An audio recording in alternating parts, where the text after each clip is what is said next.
ibinabahagi ang lubos-lubos kong pasasalamat sa inyo. Buong puso ninyong inaawitan lagi ang Diyos na makapangyarihan sa lahat. Nariyan sa pagmulat ng inyong mga mata, inuusal ang inyong mga labi ang mga awiting makalangit. Banal at napakahalaga na itong makatutulong sa inyong mga suliranin at mga pagsubok na nararanasan sa araw-araw na inyong mga buhay. Ito ang kanyang himala na inyong hindi inaasahan. Magpakailanman na matatanggap ninyo sa inyong mga buhay. Higit sa mga panahon ito, na ito'y kanyang kaloob sa bawat isa sa inyo. Napakadakila na aking mga anak ang pag-ibig ng Diyos. Hindi lamang sa pamamagitan ko na tinubos ko at pinako ko ang lahat ng inyong mga kasalanan. At sa mga bagay na iyon, maraming nakaluto sa inyong mga buhay, sa pamamagitan ng aking iniwang banal na aklat na nakapaloob ng napakahalagang bagay. Ito ay ang salita ng Diyos.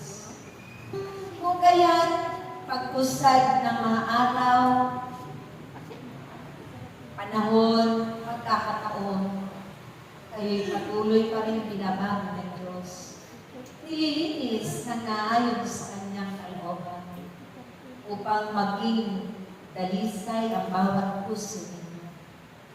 At sa kadalisayan niyan, na hinahangad ng Diyos, na ito'y inyong makamit, tunay at tiyak ang inyong mga paroonan. At huwag ninyong ihinto ang inyong mga paglilingkod. Huwag na kayong tatalingin pa o aalis sa piling ng Diyos na siyang namamahala sa bawat buhay.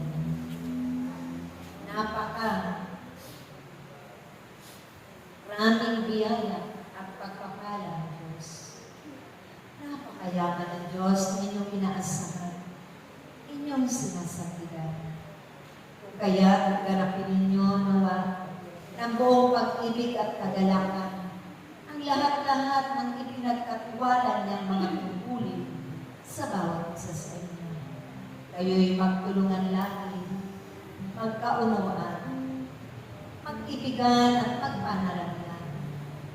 Dahil ito rin ang magiging daan upang kapag ito'y nakita sa inyong mga gawa na mga kapwa-tao ninyo sa mundo ito, silang lahat din hindi lamang mahihilo, kundi bubuksan ng Diyos ang kanilang mga puso na malaon ng sarado sa pag-ibig para sa kapwa, higit sa Diyos. Ito rin ang magiging daan na marami kayong mga halap na mga kupa at may dadala na ilalapit sa banal na kanan ng Diyos upang sila rin ay makakasama ninyong magpupuri ng walang hanggan dito pa lang sa lupa. Anong hirap man ang inyong mararanasan, ano man ang maganap at mangyari sa mga tanong ito, kayo'y hindi nawawalan ng pag-asa. Hindi pinanghihinaan ng pananampalataya. Pagpus lalo pa kayong tumitibay, higit ang inyong mga kalooban. Dahil sa pamamagitan ng inyong mga pag-aaral, pagsasanay upang pagpalaganap ng kanyang salita, kanino man at sa buong sanlibutan. Tunay na kayong lahat ay patuloy niyang pinupuno ng mga kaalaman at pinupuno ng mga kapangyarihan na nararapat ninyong taglalin dahil ito'y gagamitin ninyo sa inyong pagkalit. Naway huwag ninyong panghinawaan ang mga anak at buong puso kong pinasasalamatan din ang inyong mga awitin na ito'y nakakarating ang mga matitining na tinig ninyo doon sa kanila. Kasabay ng pagpupuri ng mga santos at mga banal at ng mga angheles sa kalangitan. Sila rin ay punong-puno ng kagalakan, punong-puno ng kasiyahan, at walang hukay ang pagtugtog ng mga trompeta upang mapapurihan ng Diyos magpakayanan. Nawa aking mga anak, sa tuwing tayo'y magtitikan, bitbit ninyo ang inyong mga malinis na puso, magandang kalooban sa isa't isa, ang pagbabahagi ng pag-ibig at pagpapahalaga, ang pagtutulungan, ang pagpapatawaran ng pagkakalangan.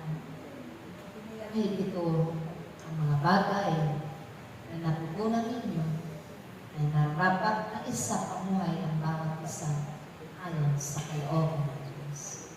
Huwag ninyong panghilawa ang paglingkuran ang inyong mga kapwa-tao. Huwag ninyong sasayangin ang natitira ninyong lakas, oras at panahon. Na ang lahat ng ito ay maihandog na ninyo sa Diyos. Pagkamat, hindi pa uli ang lahat. Subalit, makatibay ninyo ang inyong pagsunod. May kababaan ng kalooban, kagalakan, magpakayanan. Sa ngalan ng Ama, ng Anak, ng Espiritu Santo. Pray, shall we?